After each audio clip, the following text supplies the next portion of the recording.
ജീവന്റെ ഉറവിട ക്രിസ്തുവത്രേ, നാവിലാലവനെ നാം ഘോഷിക്കാം. അവനത്രേ എൻ പാപഹരൻ, തൻ ജീവനാൽ എന്നെയും വീണ്ടെടുത്തു. അവനത്രേ എൻ പാപഹരൻ, തൻ ജീവനാൽ എന്നെയും വീണ്ടെടുത്തു. മത്തായിയുടെ സുവിശേഷം 17-ാം അധ്യായം. 6 ദിവസം കഴിഞ്ഞ ശേഷം യേശു പത്രോസിനെയും യാക്കോബിനെയും അവൻ്റെ സഹോദരനായ യോഹന്നായെയും കൂട്ടി തനിച്ച് ഒരു ഉയർന്ന മലയിലേക്ക് കൊണ്ടുപോയി അവരുടെ മുമ്പാകെ രൂപാന്തരപ്പെട്ടു. അവൻ്റെ മുഖം സൂര്യനെ പോലെ ശോഭിച്ച് അവൻ്റെ വസ്ത്രം വെളിച്ചം പോലെ വെള്ളയായി തീർന്നു. മോശയും ഏലിയാവും അവനോട് സംഭാഷിക്കുന്നതായി അവർ കണ്ടു. അപ്പോൾ പത്രോസ് യേശുവിനോട്, കർത്താവേ, നാം ഇവിടെ ഇരിക്കുന്നത് നന്ന്. നിനക്ക് സമ്മതമെങ്കിൽ ഞാൻ ഇവിടെ 3 കുടിൽ ഉണ്ടാക്കാം. ഒന്ന് നിനക്കും, ഒന്ന് മോശയ്ക്കും, ഒന്ന് ഏലിയാവിനും എന്ന് പറഞ്ഞു. അവൻ പറയുമ്പോൾ തന്നെ പ്രകാശമുള്ളൊരു മേഘം അവിടെ മേൽ നീളിട്ടു. മേഘത്തിൽ നിന്ന്, ഇവൻ എൻ്റെ പ്രിയപുത്രൻ, ഇവങ്കിൽ ഞാൻ പ്രസാദിക്കുന്നു, ഇവന് ചെവി കൊടുപ്പീൻ എന്ന് ഒരു ശബ്ദവും ഉണ്ടായി. ശിഷ്യന്മാർ അത് കേട്ടിട്ട് ഏറ്റവും ഭയപ്പെട്ട് കവിന്നു വീണു. യേശു അടുത്തു വന്ന് അവരെ തൊട്ടു. എഴുന്നേൽപ്പീൻ, ഭയപ്പെടേണ്ട എന്ന് പറഞ്ഞു. അവർ തല പൊക്കിയാറെ യേശുവിനെ മാത്രമല്ലാതെ ആരെയും കണ്ടില്ല. അവർ മലയിൽ നിന്ന് ഇറങ്ങുമ്പോൾ യേശു അവരോട്, മനുഷ്യപുത്രൻ മരിച്ചവരുടെ ഇടയിൽ നിന്ന് ഉയർത്തെഴുന്നേൽക്കുന്നവരെ ഈ ദർശനം ആരോടും പറയരുത് എന്ന് കൽപ്പിച്ചു.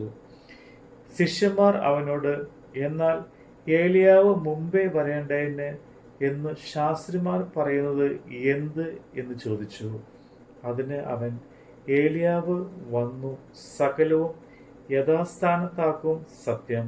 എന്നാൽ ഏലിയാവ് വന്നു കഴിഞ്ഞു എന്ന് ഞാൻ നിങ്ങളോട് പറയുന്നു. എങ്കിലും അവർ അവനെ അറിഞ്ഞുകൊള്ളാതെ തങ്ങൾക്ക് തോന്നിയത് എല്ലാം അവനോട് ചെയ്തു. ആവണ്ണം മനുഷ്യപുത്രനും അവരാൽ കഷ്ടപ്പെടാനുണ്ട് എന്ന് ഉത്തരം പറഞ്ഞു. അവൻ യോഹന്നാൻ സ്നാപകനെ കുറിച്ച് തങ്ങളോട് പറഞ്ഞു എന്ന് ശിഷ്യന്മാർ ഗ്രഹിച്ചു. അവർ പുരുഷാരത്തിന്റെ അടുക്കൽ വന്നാറെ ഒരു മനുഷ്യൻ വന്ന് അവന്റെ മുമ്പാകെ മുട്ടുകുത്തി, കർത്താവെ, എൻ്റെ മകനോട് കരുണയുണ്ടാകണമേ. അവൻ ചന്ദ്രയോഗം പിടിച്ച് പലപ്പോഴും തീയിലും പലപ്പോഴും വെള്ളത്തിലും വീണ് വല്ലാതെ കഷ്ടത്തിലായി പോകുന്നു. ഞാൻ അവനെ നിന്റെ ശിഷ്യന്മാരുടെ അടുക്കൽ കൊണ്ടുവന്നു, എന്നാൽ സൗഖ്യം വരുത്തുവാൻ അവർക്ക് കഴിഞ്ഞില്ല എന്ന് പറഞ്ഞു. അതിന് യേശു, അവിശ്വാസവും കോട്ടവുമുള്ള തലമുറയെ, എത്രത്തോളം ഞാൻ നിങ്ങളോട് കൂടെ ഇരിക്കും, എത്രത്തോളം നിങ്ങളെ സഹിക്കും, അവനെ എൻ്റെ അടുക്കൽ കൊണ്ടുവരുവീൻ എന്ന് ഉത്തരം പറഞ്ഞു. യേശു ഭൂതത്തെ ശാസിച്ചു, അത് അവനെ വിട്ടുപോയി. ബാലന് ആ നാഴിക മുതൽ സൗഖ്യം വന്നു. പിന്നെ ശിഷ്യന്മാർ സ്വകാര്യമായി യേശുവിൻ്റെ അടുക്കൽ വന്നു. ഞങ്ങൾക്ക് അതിന് പുറത്താക്കി കൂടാഞ്ഞത് എന്ത് എന്ന് ചോദിച്ചു. അവൻ അവനോട്, നിങ്ങളുടെ അല്പവിശ്വാസ നിമിത്തമത്രേ. നിങ്ങൾക്ക് കടുകുമണിയോളം വിശ്വാസമുണ്ടെങ്കിൽ ഈ മലയോട് ഇവിടെ നിന്ന് അങ്ങോട്ട് നീങ്ങുക എന്ന് പറഞ്ഞാൽ അത് നീങ്ങും. നിങ്ങൾക്ക് ഒന്നും അസാധ്യമാവുകയില്ല. എങ്കിലും പ്രാർത്ഥനയാലും ഉപവാസത്താലുമല്ലാതെ ഈ ജാതി നീങ്ങിപ്പോകുന്നില്ല എന്ന് ഞാൻ സത്യമായിട്ട് നിങ്ങളോട് പറയുന്നു എന്ന് പറഞ്ഞു. അവർ ഗലീലയിൽ സഞ്ചരിക്കുമ്പോൾ യേശു അവരോട്, മനുഷ്യപുത്രൻ മനുഷ്യരുടെ കയ്യിൽ ഏൽപ്പിക്കപ്പെടുവാനായിരിക്കുന്നു. അവർ അവനെ കൊല്ലുകയും മൂന്നാം നാൾ അവൻ ഉയർത്തെഴുന്നേൽക്കുകയും ചെയ്യുമെന്ന് പറഞ്ഞു. അവരോ ഏറ്റവും ദുഃഖിച്ചു. അവർ കഫർന്നഹൂമിൽ എത്തിയാറെ ദിബ്രപണം വാങ്ങുന്നവർ പത്രോസിന്റെ അടുക്കൽ വന്നു. നിങ്ങളുടെ ഗുരു ദിബ്രമപണം കൊടുക്കുന്നില്ലയോ എന്ന് ചോദിച്ചതിന് ഉവ്വ് എന്ന് അവൻ പറഞ്ഞു. അവൻ വീട്ടിൽ വന്നപ്പോൾ യേശു അവനോട്, ശീമോനെ, നിനക്ക് എന്ത് തോന്നുന്നു? ഭൂമിയിലെ രാജാക്കന്മാർ ചുങ്കമോ കരമോ ആരോട് വാങ്ങുന്നു? പുത്രന്മാരോടോ അന്യരോടോ എന്ന് മുന്നിട്ട് ചോദിച്ചതിന് അന്യരോട് എന്ന് അവൻ പറഞ്ഞു. യേശു അവനോട്, എന്നാൽ പുത്രന്മാർ ഒഴിവുള്ളവരല്ലോ. എങ്കിലും നാം അവർക്ക് ഇടർച്ച വരുത്താതിരിക്കേണ്ടതിന് നീ കടലിലേക്ക് ചെന്ന് ചൂണ്ടൽ ഇട്ട് ആദ്യം കിട്ടുന്ന മീനിനെ എടുക്കുക. അതിൻ്റെ വായിൽ തുറക്കുമ്പോൾ ഒരു ചതുർദ്രഹ്മപണം കാണും. അത് എടുത്ത് എനിക്കും നിനക്കും വേണ്ടി കൊടുക്കുക എന്ന് പറഞ്ഞു. നമ്മുടെ കർത്താവിൻ്റെ വചനമാണ് നമ്മൾ കേട്ടത്. താഴ്ചയിലെനിക്കവൻ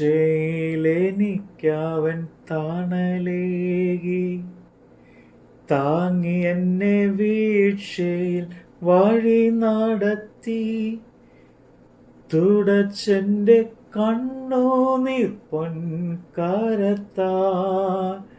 തുടിക്കുന്നൻ മനസ്സുർഗ സന്തോഷത്താൽ, കര കാണാതാഴിയിൽ വലയുവോരേ, കരുണയെ കാംക്ഷിക്കും മൃതപ്രായരെ, വരികവൻ ചാരത്ത് ബന്ധിതരെ, തരുമവൻ കൃപ മനഃശാന്തിയതും,